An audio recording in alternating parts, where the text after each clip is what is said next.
धनवान बनने का मार्ग। भगवान बुद्ध एक दिन प्रवचन देकर किसी गांव से लौट रहे थे। रास्ते में एक मजदूर जमीन खोद रहा था। बुद्ध विश्राम के लिए वृक्ष के नीचे वहीं बैठ गए। उस मजदूर को मिट्टी की खुदाई करते करते एक कलश प्राप्त हुआ।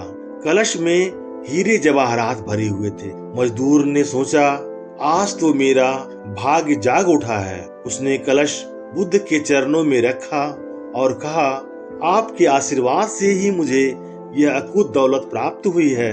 मैं इनमें से कुछ रत्न आपको भेंट करना चाहता हूँ। बुद्ध ने कहा, तुम्हारे लिए यह दौलत है, किंतु मेरी दृष्टि में यह धन विष के समान है। बिना परिश्रम का मिला धन विष ही होता है। धनवान बनने का उचित मार्ग तो परिश्रम करना है। भगवान बुद्ध की यह बात सुनकर मजदूर को काफी गुस्सा आया और वह घोर नाराज होकर कलश लेकर चुपचाप चला गया। उसने हीरे जवाहरात बेचकर संपत्ति खरीदी और दरिद्र से धनवान बन गया। किंतु कुछ समय पश्चात किसी ईर्ष्यालु व्यक्ति ने राजा से शिकायत कर दी कि जमीन में दबा हुआ धन राजकोष का होता है। किंतु एक मजदूर ने उसे निजी काम में लाकर नियम का उल्लंघन किया है। राजा ने उस मजदूर को महल में बुलवाया और कलश जमा कराने को कहा, तो उसने सच्ची बात बता दी कि मैंने हीरे जवाहरात बेचकर संपत्ति खरीद ली है।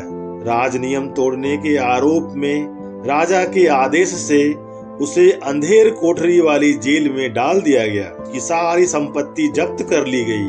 कुछ समय पश्चात एक दिन राजा जेल के निरीक्षण के लिए आया।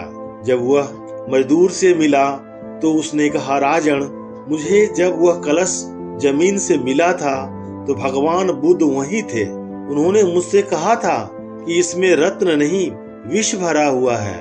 यह सुनकर मैंने उनका अपमान किया था। आज जेल में रहकर मुझे अनुभूति हो रही है कि उनकी बात बिल्कुल सच थी। बिना परिश्रम किए मिला हुआ धन विष ही होता है। मैं एक बार भगवान बुद्ध के दर्शन कर उनसे क्षमा मांगना चाहता हूँ। राजा ने भगवान बुद्ध को ससम्मान राज्य में आमंत्रित किया। जेल से निकालकर उस मजदूर को बुद्ध के पास लाया गया।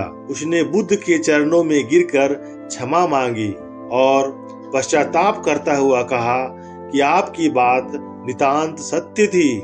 कलश में वास्तव में विष था जिसने मुझे जेल भिजवा दिया, अपने परिवार और स्वजनों से अलग करवा दिया, मेरे जीवन को तो नारकीय बना दिया।